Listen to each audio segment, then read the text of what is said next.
It wasn't until his wife was critically ill due to a miscarriage that the CEO realized how much he loved her. When he heard the doctor say that only one could be saved, either the mother or the child, the CEO disregarded his wife's plea to save the child and directly told the doctor to prioritize saving his wife's life, and then signed the informed consent form. After his wife was wheeled into the operating room, the CEO leaned against the wall of the operating room, filled with self-blame.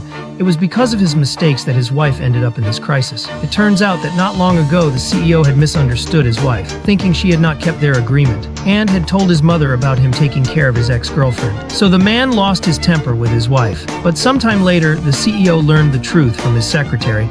It turned out that his wife had gotten injured while trying to keep their agreement, and was subsequently hospitalized. That's how his mother found out that he wasn't by his pregnant wife's side, but was instead caring for his ex-girlfriend. At this time, his mother wanted to hold a banquet to support her daughter-in-law and show that she was the CEO's only wife. So the CEO planned to make it up to his wife at the banquet and prepared a new agreement to offer his wife more security. But the CEO didn't expect that. After his ex-girlfriend learned about this, she would arrange to meet his wife before the banquet started. When they met, the ex-girlfriend exploited the wife's ignorance of the CEO's plans, successfully deceiving her into thinking that the CEO was going to divorce her. Then the ex-girlfriend, pretending to act on the CEO's behalf, produced an informed consent form for an abortion and asked the wife to sign it. The wife didn't believe it, so she called the CEO and asked if there was a document he wanted her to sign.